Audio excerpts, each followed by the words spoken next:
What's Hey, up, good everybody? morning. Good Great morning, morning. YouTube. Great morning, Instagram. Welcome to Breakfast with the Brookses. They gotta get it one time. Lord You Jesus, too. look, Good morning. she's found a different good morning voice. It's beautiful outside. It is beautiful outside, Michelle. Where are you guys tuning in from, by the way? On Instagram, on YouTube. Do me a favor, drop the city and the temperature. It is almost. It's going to be 84 degrees today in No, it's Virginia gonna be Beach. 87 today. But right now it's like 65 degrees. Right, but it's gonna be 87. It's going to be 87 degrees today in Virginia Beach. Where are you tuning in from? What city? And then what is the temperature? So glad to have you. Mashawn said, Good "We morning. ready. Good morning. We Good ready. Don't be morning. playing with me, Coach. We ready. We ready." So let's go ahead and put our face up on YouTube, and we'll go from there. Guys, listen, we're excited about Good today's talk. Hey, morning. how's everybody doing? This is where my voice is coming from. Yeah, Cherie. My special green juice. Lord, I don't want Good any. morning. I don't. You get that's getting annoying now, baby. What are you doing with your purple lips, red cup, and green juice? You got a lot happening this morning, babe. You good? See, now it shut her down. Y'all see that? Listen, real quick. Hey, Kim. Good What's morning. up? What's Good up, Nikki? It morning. is 84 degrees. Y'all headed towards 84 degrees in Upper Marlboro. Good. Howard County, it's 72 degrees. I love it. I love it. 66 degrees in Randallstown. Hey, Jenny. Good morning. Miami. Welcome Jenny. from Miami. We're Jenny. Miami. Jenny. We're jealous. We don't need you to talk about how warm it is Well, in she Miami said right now. it's overcast though. It's raining. It's raining, so we're not so we got a jealous. sunny day today. So listen, guys, for those of you guys who just joined, Lady T said it is 68 degrees in Purcellville, Virginia, out there near Dulles Airport. We're just super excited to have everybody on. Good morning, Windsor Mill, Maryland. Man, I haven't heard Windsor Mill in a minute. Shelley Bay, that is that's Baltimore County, but it's just outside of West Baltimore. Milford Mill. My cousins went to Milford Mill, and so it's out towards those areas of Western Baltimore or Baltimore County. But anyway, super excited to have everybody on. Latanya, thanks for joining. Thanks for joining. If you are a single female, I want you to put me in the chat. You're a single female and put me in the chat. Let me just define single real fast because we learned last night we had a group conversation with a bunch of singles in our community, and we learned real quick that there's a couple definitions for single. So when we say single, what we mean is you're not married. That's it. I, if you're separated, that means you're married. I ain't talking to you. I'm just saying the definition, working definition for single for today will be I am not currently married. I'm not interested if you're dating. If you're engaged, you're not married. Right. Okay? So I'm saying today's definition of I am single is I am not married. I don't have a ring. I ain't got a certificate or nothing. Is everybody good on that? I'm single like a dollar bill. You are stupid, Teresa. Listen. A perfect 70 degrees in Glen Burnie. I love it. I love it. I love it. So, guys, we're going to talk about some things. I think, Cherie, is going to be some good conversation this morning. I did some research and I came across an article where they interviewed 13 honest men and they revealed the one thing that makes them marry you. Why would they preface it by saying 13 very honest? Because people are going to click the link because they're going to refute. How you know they honest? That's I'm like, who said right? Who said they are? Who qualified it? Them as honest? And because of that face right there, I said to myself, this will be great conversation because that's the first thing. I'm an honest guy. Larnell Carr, good to see you, brother. Listen, I want y'all to also tag a single brother if you can, because we want the men's perspective on this as well. I don't know if we'll get through all 13 today, but we certainly going to talk about each one. Can you hand me that highlighter over there, please, babe, and that pen? I just want you guys to understand. Cherie, talk a little bit about what we talked about last night, the conversation. What were some of your takeaways of the conversation we had last night? One of the biggest takeaways that I got, and basically for you guys that don't know, we had a conversation last night with a group of singles, men and women, and posed some questions to them. You know, what were some of their biggest concerns or challenges that they were facing in dating? And one was communication, was the lack of. So if we're dating and I ask you a question, why do I get pushback or why do I get the runaround? You don't want to answer the question. And one thing that I learned last night, which I never thought of it this way, was that some of the guys shared that they get defensive when you ask a question because they feel like they're being interrogated. They feel like you're looking for something, and so it's like they feel like when you're asking questions that you're digging and you're looking for a negative answer. You're looking to find something wrong versus you're just simply looking to get to know them. And so that was very interesting to me because I always knew that for guys, and it's been my experience, guys sometimes get defensive, but I realize that a lot of times it's because they're not hearing me. They're hearing the voice of their mother or something, but I never thought it was, I guess, that deep. Yeah. That they really feel like you're trying to find fault in them. Yep. And I think that was that was an eye opener. That was an eye opener because I never thought that, and and then also one thing they share is like sometimes guys like they don't want to answer your questions because they ain't really trying to go there with you in a relationship. They just trying to.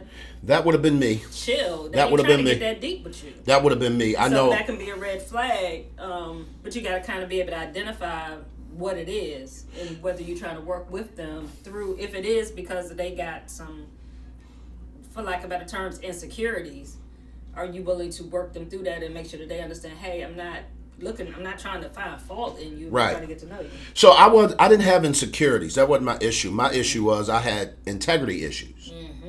Yeah. Flat out. Yeah, that was another thing. I had character flaws that were deep seated when Cherie and I met, and I was hiding.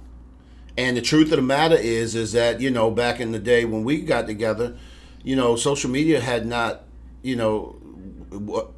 wasn't, let alone what it is today. There was no social media, so you had to do everything in person. But the crazy thing is that I was going to hide from you in plain sight.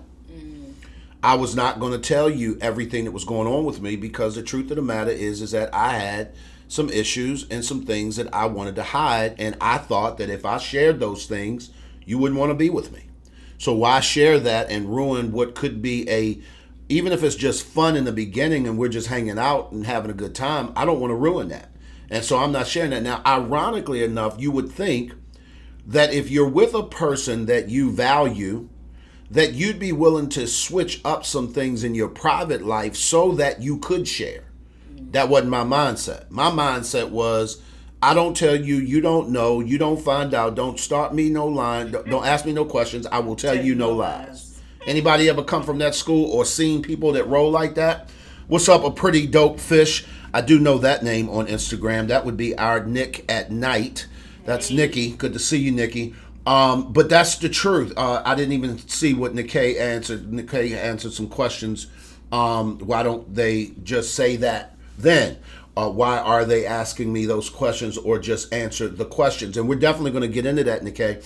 Those are great questions. And the question is, we discovered last night on that singles conversation. By the way, guys, if you're interested, Cherie and I are going to be inviting you guys to a webinar here in the very near future where we're going to actually pull apart these conversations so that you can ask and then get the answers that you've been really looking for.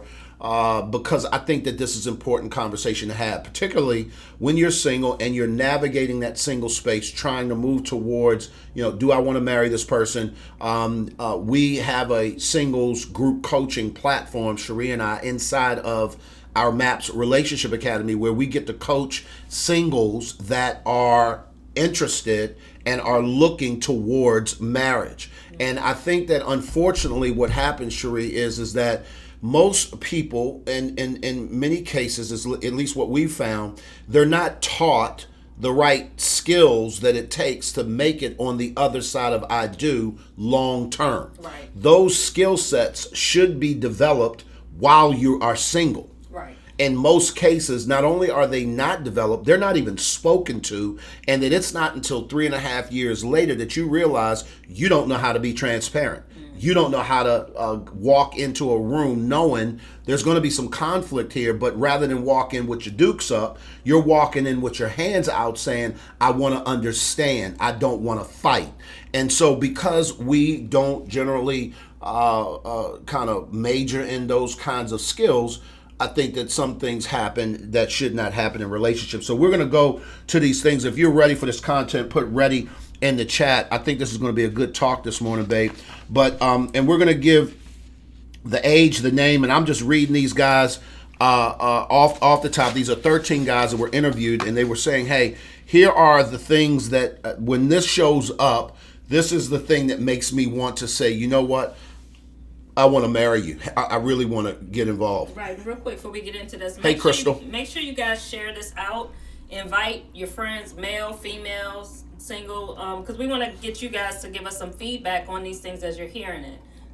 If you agree with it, particularly for if any men come in the room, we want some brothers in here so we can hear from them and see if they agree with any of these strange 13 very honest men. Yeah. We don't know. Yeah.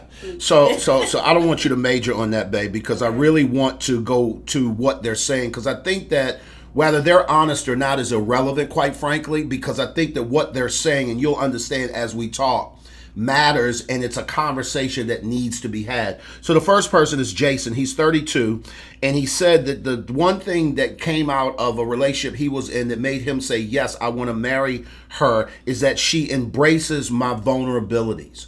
Put that in the chat. Embraces my vulnerabilities. I knew I wanted to marry my girlfriend when she took the time to learn everything that makes me vulnerable.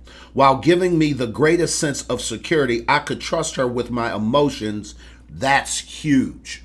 Right. And this is a 32-year-old guy who's saying that when he found that out, it was a deal breaker. He realized, you know what, this has got to be the one. Right. And that speaks to kind of what they were saying in the conversation last night, that guys don't typically, they may have some reservation about opening up and sharing because they fear being vulnerable, that you're going to judge them. But if they see that you're supportive of that, that you embrace them being vulnerable, and that's one thing one of them said is like, if I'll share a little bit, and depending on how you respond to that, will be whether I'll share more. So if I open up to you, for a guy, he's like, if I open up, if I get any pushback, any negative, you like, you know, I'm not going to open up anymore. So I think one thing that's key, what this guy is saying, is that, you know, embracing that vulnerability. If a guy is willing to open up and share with you, whether you agree with it, you disagree with it, understand they're sharing a part of themselves with you, and just embrace that. Now, it doesn't mean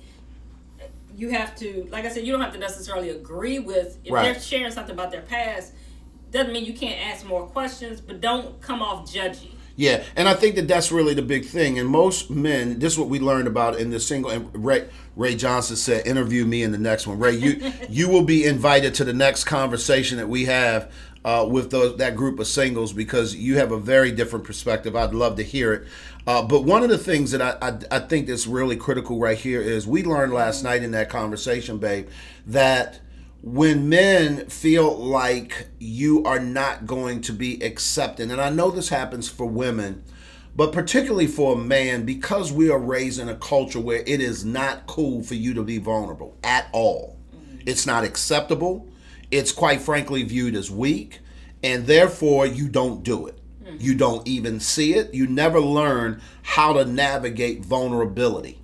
That's just, vulnerability doesn't happen men to men, let alone men to women. Right. So therefore, if I meet a person who I can trust what I say with, not necessarily not to bring it back up, but that they care for that place of vulnerability very gently, it makes me want to keep talking. Right. And I think that unfortunately what happens, at least in the women's lives that I've lived with, my parents, my mom, her sisters, you know, all the ladies, I have 7 sisters, so I've been around a lot of women.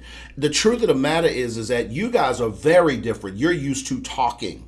You're used to sharing exactly how you feel and why. And unfortunately, when you come into a conversation with a guy who ain't used to that, that can come across as, well, why you want to know all that? Like, nobody has literally ever asked me that. That was one of the responses that came out of that room. And I never thought about that, but no one has ever asked me how I feel about certain things. Right. And so sometimes that person that I'm meeting across the dinner table at the first date, so what do you think about? It's like, wait a minute, hold up. Really? Like, you want to know, like, I don't know what I think Right. because I've never really had to voice that out loud. So that was number one. Number two, oh, this was good. We're talking about 13 different responses from 13 men that was asked the question, what is the one thing that makes me say, you know what, I want to marry her? Number two, she's my number one support system. Damien, age 26, said, I want to marry a girl who can make the relationship her priority and want to be my priority, my primary support person. And you can read into that or not, but I think that what he's really saying, or what I'm hearing, is that, again, sort of like vulnerability. I just want to feel like, you know what, I got a teammate. Right. That's your ride or die. I got a teammate. Like, and She gonna be there. That she gonna be there for you regardless. yeah, That she's, it's unconditional. That you guys have gotten to a point in your relationship where you know that no matter what you go through, this person is gonna be there for you. And I think that that's key. And oftentimes in relationships, that's not the case. yeah, Unfortunately. But I think that definitely is something, if you can be that person, if you can develop that type of relationship with the person and you're willing to be there. And it goes both ways. yeah, no doubt. But if you're willing to show a man that you're there, that you're going to be there, and that's one thing we have this idea that men are super strong, that they don't have feelings, that they, they just these things that don't feel anything, and that's so not true. Men have weakness, not weaknesses. Men have have vulnerabilities. Men have insecurities, and when you Absolutely. don't provide them support in those areas, it's very hard for them to move forward in a relationship because they need somebody that they know is going to be there, because they get knocked down every time they walk out the door, every day. They're constantly being judged, they're constantly being criticized, and they don't need that from their partner. They need somebody that they know is going to be there to be that support, that's going to be there to lift them up, to hold them up, to walk alongside them no matter what happens in life. So, right. If you get in a relationship with a guy, and one situation that one of the guys shared was that, he was dating somebody or dealing with somebody, and then he chose to leave his job to go back to school, which meant he took a pay cut, and she couldn't understand that. She like, well, why are you doing that? I mean, what about your money? Yeah. And she was all on that. Yeah. Instead of supporting him and him trying to better himself. Yeah. That's not being supportive. That's Right. not being a support system.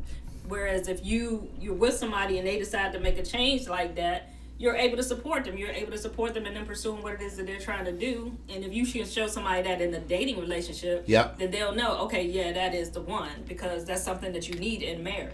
No, absolutely. I remember a time when I was in radio, and I never will forget getting a promotion, and I got promoted to the position of a station manager. And so I was a local sales manager, and I got promoted to the position of a station manager at a radio station, local radio station in DC. And I got a $10,000 bonus on the spot that showed up in my next paycheck. I had never seen that much money in one place at one time in my account, and it was like mine. Ain't nobody coming to get it. You know what I mean? I didn't hit the lottery. I didn't play. Like, it was based on some things that obviously my own merit. I never will forget sharing with a girl that I was dating at the time what had happened. I mean, obviously I got the promotion. I was excited. But what I planned to do with the money. Now, here's what really flipped me out. She railed against my decision, and I felt really small because I felt stupid that I was going to do this thing with that money. If I'm not mistaken, the thing was pay my car off, I believe. And her contention was, why would you do that? It's going to depreciate in value anyway. That's crazy. That's the dumbest thing I've ever heard. Why would you even do that? Why not take that money and put that down on a home that is going to appreciate? This is the kind of conversation she's having with me about a promotion I had. This is a thing we should be celebrating, right? I just got a promotion, and it just so happened as a result of the promotion, I got a bonus. But I could not believe, and it was out of left field. Now, here's what I know in retrospect. In retrospect, she wanted to get married. In retrospect, I wasn't even thinking like this. Prior to me getting this promotion, she was out, like, you know how like you'll go for a drive on a date or whatever, and you're like, oh, that's a Let's nice. go look at houses. Let's go look at this house. Like you're out and it's just random, and you're like, oh, okay. And I was like, yo, okay, cool. I'm a flamingo. I'm down for a good time, You a don't party. look for houses with somebody when you're dating. Fellas, listen to me.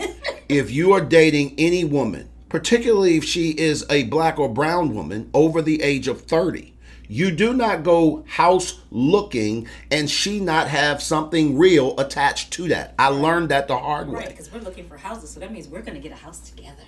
Bruh. But we wasn't talking about that. Nobody said nothing about that. So this is news to me. Like, I'm not even thinking you're on that stratosphere, let alone on that page. So long story short, I just wanted you guys to understand that for me, that was a huge setback. Right. And in our relationship, because I felt belittled in a decision, in something that I was thinking about doing. I was just thinking about it, and I was expressing my vulnerabilities, my true feelings around a particular matter, and I got just hammered over something that I thought was a real good thing. Right, and I want to speak to this ladies because I can hear ladies' thoughts already. So whether or not she was right in what she was thinking, it's the way that she said it. Right. There's a way to say something. Right. When a person is excited about something, number one, it had no bearing on her because it wasn't her money. They weren't married. But not to say she couldn't interject some wisdom, but it's in the way that you say it. The way that she said it, the way she belittled him and saying it is what was wrong. Now, what she was saying from a fiscally responsible sense, yeah, that makes sense.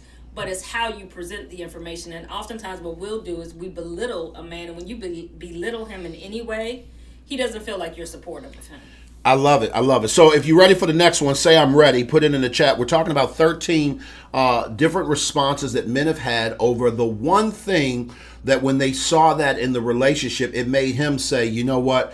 I want to marry her. Cherie, before we go on to that, because I want to make sure that everybody is connected on this page. If you are in this community, guys, and you're single, I want you to lean into this conversation. Whether or not you ever get to work with us in our community or not, here's one of the things that we're learning about this, that if you do not address some of this stuff before you say I do, you are headed for a fall. Right. Cherie and I both understand what that looks like. We, obviously having been married for 12 years prior to Cherie, she was married twice before me. The truth of the matter is that we have seen way too many examples of what it looks like for you not to get your business straight. And I'm not talking about your finances. Right. I'm talking about how you think prior to you getting married. I got a string of I'm readies in the chat, so I appreciate that. So number 3 says, she makes me genuinely happy, and others can tell. This is what Leo, he's 35, said. In case of my girlfriend, I would say that my family and friends tell me that I look a lot happier. Not that I wasn't before, but there's something extraordinary about this relationship that is clearly noticeable to those who know me well. She makes me happy. Right, and I want to change that word happy because I don't want people to get hung up on making somebody happy. It's that you bring joy into that person's life, that you're a joy to be around them, that you're adding something to them that makes them a better person. Yeah. That makes them shine. Yeah. And so if you're in a relationship with him and he's always like, oh my gosh, here she comes. Oh, what's she gonna say now? We always in an argument. It's always that's not a good look. Right. He ain't gonna marry you Right. if y'all constantly going back and forth about it all the time. If there's always this rub all the time in your relationship and there's no joy in the relationship. So if as a woman, if you can bring joy into this person's life, you're adding something to it. You're adding joy, you're adding life to him, then he's more likely yeah, no doubt, to realize that you're the one. But if you're not, if you're you walking around with a dark cloud around you and you bringing that into the relationship, he not gonna marry you. And then the other thing I noticed about that in that situation, babe, is that he cared that the people around him noticed that about him. Right, because they could see a difference. They really were like, wait a minute, I don't know who you're dating, or I really don't know her that well, but clearly you're really happy. Right, like I remember your sister, Can. Yeah, you got to differentiate which one. Can it said something like that to you. Yeah, my sister about Candace. Me. Yeah. that you were, because I remember you told me a story about when she said something to you about the person you were dating before me, Which and was the how person about the promotion, by the way. The promotion lady that. Go ahead. and how that relationship had taken you out of character. You weren't acting like yourself. You Right. were being different. And then she saw something different when we got together. She saw the part of you that you came back to life, I guess. Yeah, yeah. No, and Cynthia, you're right. Happy is definitely a feeling that is temporary. But I think the context here is that when other people notice, and I'm gonna submit this, notice over time. Right. That your general I think about your brother. Yes. Who oh gosh, yes. he had been married twice before. And this particular person that he now is married to, when she came, there was and so happy is the only way we knew to explain it. Yeah. But this guy was definitely alive. Yeah, he came, and I've known him for a long time, and I had never seen him that alive. Yeah. He was himself. He was a person that I remembered years ago. And I thought to myself, what happened different in his relation? What's happening in his world? That has he gotten a promotion? Did he lose 100 pounds? Like did he hit the lot? Like, what's going on in his life that's different? That's causing this? And man, that was it. It was like Freddie was like giving him life. And I think that's important, especially when people who are closest to you notice that. That'll make a man say, you know what, she's a keeper. She's a keeper. No. Yes, she is. Okay, let's go on to the next one. Yes, she is. Y'all don't know the gospel song. It's okay. I digress. Number 4. If you're ready for number 4, put number 4 in the chat. We're talking about 13 different things that men have said. What is the one thing that will make me say, I do, and I want to marry you? Paul 29 said she's a perfect wife / mother material. Now, we get ready to get into the weeds over here. You hear this one moaning. Being with her lets me know that she wants to have kids and that she would be a good mom. Now, Paul is 29. I don't know what his background is, but I can relate to this thought. If you came up caring about family, and you've dated people who didn't care about family. I dated a girl one time off the break. She told me, I don't want to be with a guy who has children. And what she didn't know on that first date is that I had a son. And I said to myself, so when I met you, I have to be really honest. There was something super attractive about how you mothered. There was something super attractive to me about how you cared for family, because this is what you didn't know then. And you probably picked it up. Maybe we didn't talk about it until later, because I did find out later. But I didn't rank family on my high of my totem pole. Right. But you made me interested in family again. Mm-hmm. You really just watching you. Watching how you, so much so it got to the place that when I heard you talk ill of anybody in your family, I'm like, wait a minute, hold up. You can't just talk about that person like that. Wait a minute, that's not nice. Right. And it's because I was having this thing growing inside of me that says, wow, she's an incredible mother. Right. And hearing you put it in that perspective, I can agree with his statement. Because that goes both ways. For a woman, too, you want to be able to see in the guy that he is family oriented, that whether he has kids of his own. Like for me with you, that also was one thing that was attractive to me, was that seeing you with Justin, you having him every other weekend, you interacting with him, seeing that you were really involved in your son's life. That was attractive to me, because for me with my daughter, her biological father wasn't involved. Right. And so, and my previous husband wasn't. I know that's right, Mike Colvin. My previous husband wasn't really a father figure either, so I had not really dealt with anybody that I saw really truly being a father. Yep. Now, the good thing is we never had that conversation because we were friends for a year. Yeah. But I had also told myself I would never deal with anybody that had kids. Stop playing. You never told me that. No. You never told, not while we were, I learned that later. Before, you're right. Before then, I had always said I never would, but we had never had that conversation, because when we met, we were friends initially for almost a year. And so it never got to that conversation, because by that point, I already had a relationship with Justin, and we were cool. But Yeah, if you're a woman and you're giving off a vibe, if he wants to have kids or if he has kids and you're distant, you don't want. I ain't trying to deal with them. They ain't my kids. Right. You know I ain't that dealing with their that that baby mother. right. That's the relationship's not gonna go but so far. It's not going anywhere fast. Guys, listen, y'all Hey, are chiming. Mike. Hey, Mike, I noticed, baby, that IG is awfully silent. I'm going to need y'all to say if y'all ready for this next one. We've been talking about the top 5 things. Yes, IG, I'm looking at y'all. Put in the chat that I'm ready if you ready for this next one. IG talking about, keep on talking, brother, because I don't know if I agree with that. I need to know that y'all with me, IG. So put me, yeah, we with you, coach. We with you. We got you. We here. We just busy or whatever. I just need to know you there because if not, I ain't looking at y'all no more. Y'all ain't making me, I ain't feeling y'all. So I just want to let you know. So if you ready for the next thing, both IG and YouTube, I want you to put ready in the chat. Sad how our past issues cause so much baggage. And Mike, I agree with you, bruh. It also causes us to lose. Yeah. Because of that baggage, because of the weight of that baggage, it will cause us to lose. Because the deal I realized was the biggest thing that you helped me do was change my perspective on things, Sheree. My perspective was I don't want to be, you weren't my type physically. Right. And we talked about this, so I'm not, I know this is not embarrassing for you. No, I you wasn't, weren't mine either. I wasn't your type either, at all. Right. She had never met and dealt with a guy as vocal and as opinionated as I am. And so that was one of the biggest things. And I had an ego the size of this room.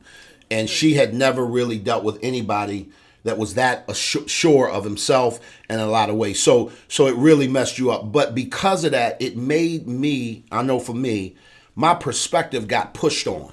And when my perspective started getting pushed on, I started seeing things from a completely different light. And it really, really changed the game for me. So we got a string of readies in the chat, and I want to go ahead and go to the next one. So, excuse me. Number 5 says she never gives up on us. Chase, 36 years old, says this. Most women want to be with a man who is already established and financially stable. I want to marry a strong woman who will be a part of my struggle, never gives up on us, and is a part of my life in the good as well as the bad times. That's Chase. He's 36. I understand that. I understand that. I think that pendulum has to swing both ways. But I understand that greatly. Yeah. This idea of if we're going to build, let's build together. And I think that one of the things that I would not, if you gave up on us, we're not talking to these people. Right. And I think that, and this is something, in the marriage vows, the part about it says for better or worse. Most people don't pay attention to that part, but they surely do not demonstrate that before marriage. Mm-hmm. So if you're with somebody and they're going through a tough time, if you can't be there for them through that when you're dating, they don't have confidence that you're going to be there for them once you're married. Okay. And so you have to demonstrate that during the dating cycle. You have to demonstrate to them that I'm here no matter what. Challenges are gonna, because in life challenges are gonna happen. You could lose your job, they could lose their job. So what, you gonna leave? Yeah. But if you are in the dating relationship and you have that type of attitude that I ain't got time for all that. I got my stuff together. That's you. You do that. Yeah. That's not a good sign. You do you, boo. Right. That's not a good sign. That's not showing a person that you're going to be there to support them no matter what. And I think that as much as men may not vocalize that, they don't. That is something that they need. They want to know that no matter what happens, that you're going to be there. That you're going to, like I said before, you that ride or die, you're going to be there. Yeah. And I think that that's really, really important. If you're ready for number 6, we're going to rifle through some of these, try and get as many as we can.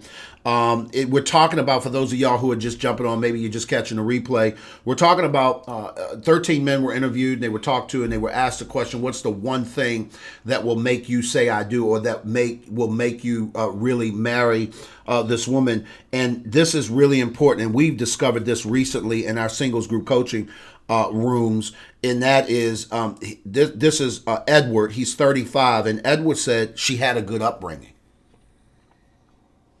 I'm going to read what he said because her face has got crickets on it. Crickets. Her upbringing is very important. The way her family raised her is a vital part of me wanting to marry her because it molds her for life. And my pause with that is... You saying you have a pause? Yes, I have a pause with that. I'm gonna drink my coffee. Yes, you drink your coffee. I think that I would not say that necessarily she has a good upbringing. I think that she's this willing... is what he said though. Well, This is what he said. Well, he... This is what he said though. This is what he's saying. This is the one thing for him that would make him marry the person. He's limiting himself for a very small pool. Okay. Okay. Let's start there. So I think, Michonne, you see her face. More realistically, you're willing to share what your upbringing is and what you've learned from it and how you've grown and where you are today. Because who I was and how I was raised, yes, that had a part in who I am today. But the bigger part is what I've done with that, how I've grown from it, the lessons I've learned, and who I am today. Because if I stayed in who I was raised as, I would not be a very nice person. Right. But I learned from that. I took lessons from it. Right. I improved myself right. in areas. I worked on me. Right. Because most of us grew up in dysfunctional homes. Right. Let's be honest. Right. Most of us did not grow up with the Huxtables. Right. No. Most of us grew up in dysfunctional homes. So if somebody's going to look at, oh, you were raised by a single mother. Oh, I can't deal with you. Got it. Your dad wasn't in your life. Got it. That's not fair. You got to look at the person's growth and their transformation over life. Right. As to who they are now. Yes, that plays a part. Why are you grinning? No, I'm grinning because I just love the way you break stuff down because I wasn't even thinking about it that deep. But go ahead, yeah, please. I think that's really judgy. You think that's kind of judgy? Yeah. So if you weren't raised in a two-parent house, let me deal with the elephant. So let me deal with the elephant in the room. White picket fence and 2 dogs, and your mom was a lawyer and your dad was a doctor. You didn't have a good upbringing. How do you define a good upbringing? So let me deal with the elephant in the room. Because you from the ghetto, and I'm from the other side of town, and we's a little bougie over on our side. I ain't dealing with I'm looking at you like, I don't know. But is that what you talk? But now I have a degree. I'm successful. I've come. Now you got a what? I got a degree. You got a what? A degree. You got a it's what? It's on the wall. It's on the where? With your hat on top of it. IG can't see it. Where's it at? I've learned from my past. I love it. That's my girl. I've become a different person. So yes, that is my upbringing. Yes. But I'm not that person. Yes, so you can't judge me based on. Yes, no, I get that. Right, born and raised in Southeast DC. See, Mike, now it comes out. It comes out in the real South. In the real South, yeah, not today South. Not today. The real Southeast. That was a whole different. Don't give him an out. I like that, Mike. Make him define what he means. No, let me say this, guys, so that you really are clear. I think what Sharice said sums it up. But the trick is, he's not going to say that. A man is not going to tell you, well, I don't think we can date anymore because you didn't have a good upbringing. He's not going to say that. But see, I believe this. Although I agree with you when you say that he is not necessarily going to say that. But I promise you what he will do is he will show that. And ladies, I need y'all to understand that although he may not articulate what he really means, here is what will be a telltale sign 100% of the time. And that people do what they believe. You need to watch his actions.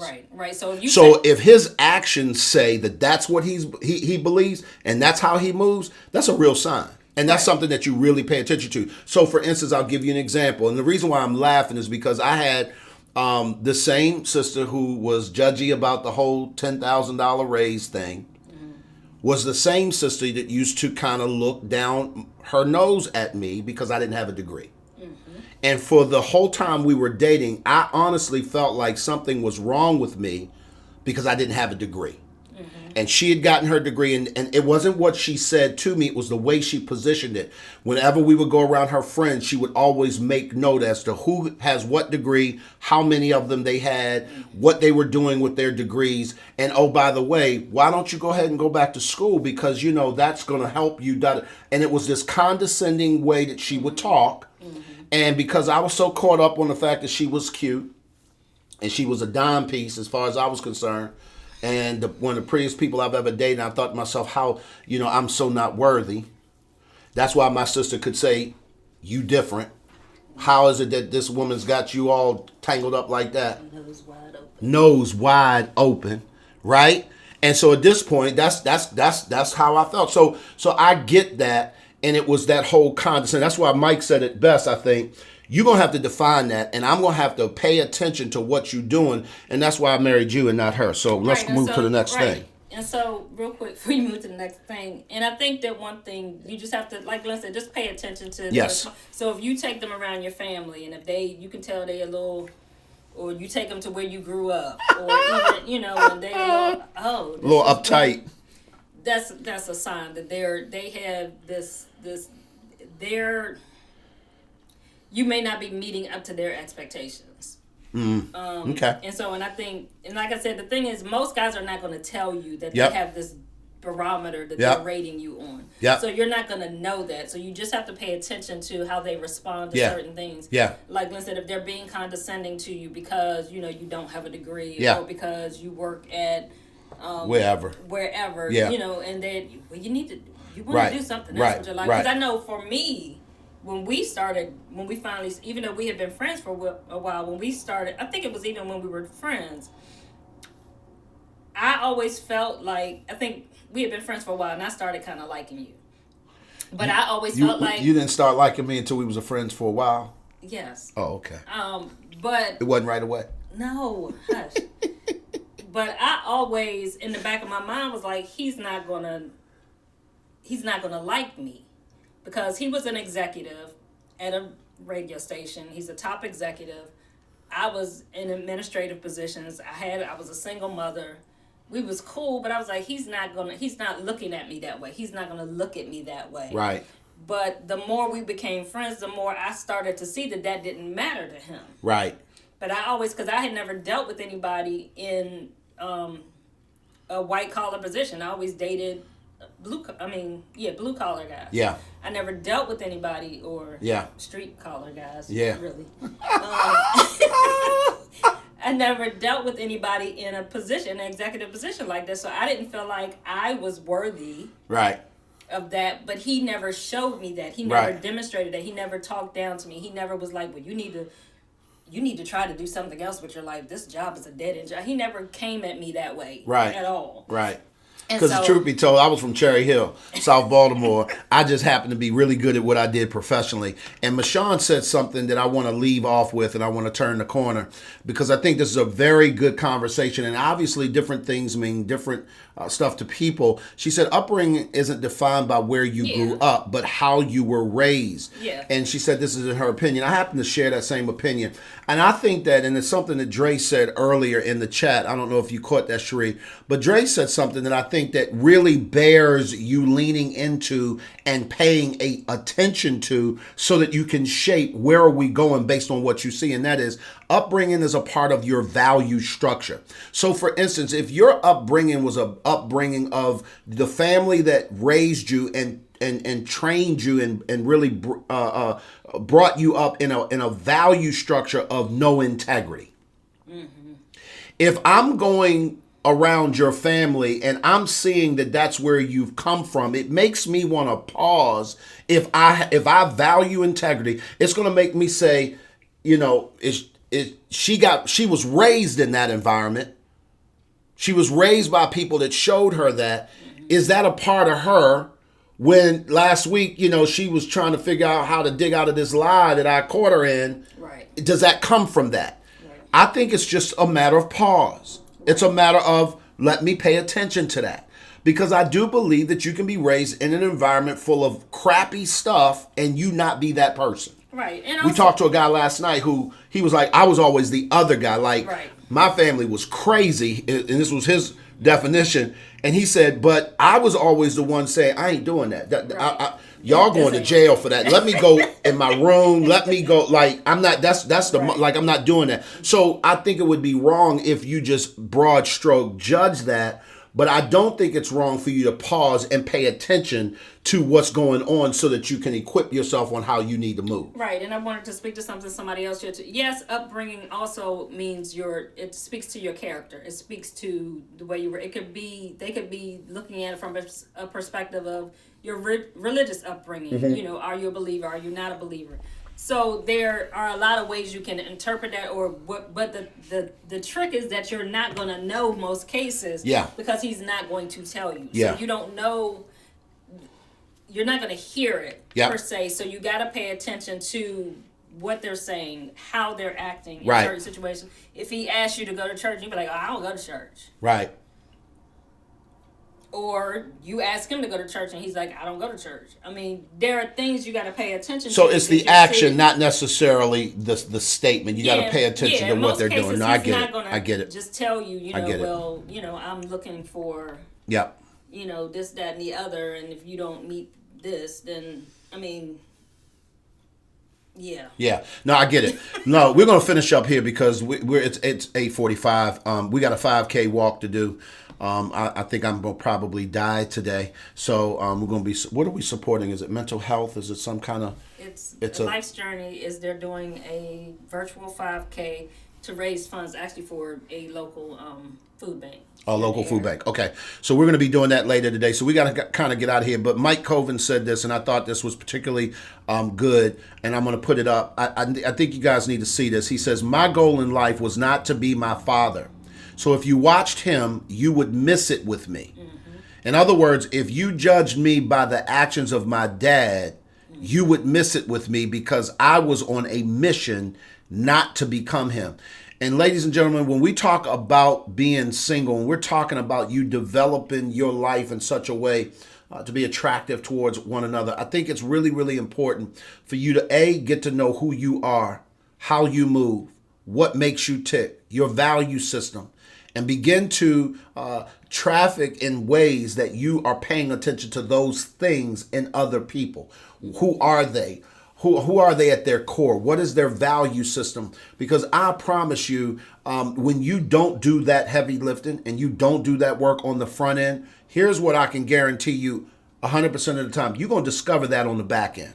And you may or may not like what you see. You may or may not be able to deal with that and stay in a relationship with a person over a long period of time called marriage because you missed that on the front end. Right. And I think the thing I found most interesting about this, and I want to, maybe next week we'll go through some more of these, is that we will. Most women, I don't think we think men think this deep. Yeah. Wow. If I have to be honest, we don't, because women, we know we have this list in our mind of these things that we're looking for. Yeah. That we're checking off as we're dating a person. Yeah. Oh, okay, he meets that. Oh, okay. Yeah. Not sure about that. So we have these things that we're going through our mind as like he's got to fit into certain categories. He got to be in there somewhere. And so I don't think as women we really think about what are the things Jenny. that you guys really think about or that you're looking at. And this is interesting to think that, they're really looking at, how you were raised. How I was raised or what characters I developed over the course of life, that they're really looking at that stuff. Because a lot of guys can come off, that it's just superficial. Yep. Because they don't talk. Yep. Oftentimes, most guys don't talk. They don't really express that. And that was one of the things last night the ladies were saying is like they'll ask a guy questions, but the guys ain't asking them no questions. Exactly. No real deep questions. We're gonna get into that next week, guys. Jenny, I love that. Absolutely, someone's true colors come up, and I'm gonna put that up on the screen, guys, because it's absolutely true. Someone's true color come up in people's action and not their words, guys. Absolutely. Please do yourself a huge favor. Pay attention more to what people do than what they say. Yes. And in order to do that, you have to put yourself in a position where you are observing somebody long enough to watch that. That's why I'm never a proponent of rushing to get married. Mm-hmm. And the reason why is because the question becomes, have you paid attention long enough? And that time frame is different for everybody. I get that. Mm-hmm. But most often, it's the emotions that's causing you to run that fast. And if you're not careful, Jack, I promise you, trust me when I tell you, I got a divorce under my belt, not proud of it. But I promise you, my ex-wife, if I had her on the call right now, she could tell you, I wish I would have waited longer to see who this guy was as opposed to rushing because of the emotion that was in the room. I promise you, because I was not that guy. I was a terrible individual. And on many different ways, I didn't know that, but she found that out later because at the end of the day, guys, I promise you, people will show you who they are. Yes. Maya Angelou said it this way. When people show you who they are, believe them. The first time. Believe them. The first time. Believe them. The first time. Guys, we're going to get out of here. I love it. I love it. I love it. Actions absolutely speak louder. I appreciate you guys for jumping in the room with us on Breakfast with the Brookses. We're here every Saturday morning at 8 a.m. live on YouTube. Do me a huge favor. I want you to like, share, and subscribe to the page. Do me a favor and let somebody know that we're here. We didn't talk a lot about this, but if you're interested in growing with us in our MAPS Relationship Academy, visit us at glennpbrooksjr.com or put in the chat. Yes. I was going to say, just for warning, the website is down. It'll be up later today. We were having it transferred over. So if you go to it and it's not working, wait until tomorrow. Go to the website, glennpbrooksjr.com. It'll be back up tomorrow. Okay, cool. glennpbrooksjr.com, and just click on there where you can sign up for a free discovery session. And I appreciate you letting me know that. And then that way you can sign up and or we you can put it in the chat. Yeah, and we'll get back to you. Link. We'll send you a link. Okay, love it, appreciate it. Have a better than a good day. I know that's right, Dre. Congratulations on y'all new house. Yes, I love it. I love it. I can't wait to come to Atlanta. We got a new place to stay when we go to Atlanta, by the way. Yes. Our room ready? Yeah, they said they have one. They said they have a room for us. They have a room for us? Yes. Okay. If we need to bring our own bedding, Dre, we have a bed we can bring. We have all kind of stuff we can. Just let us know. Y'all be good. At the end of the day, we all need some help. Have a we'll great talk Saturday. soon.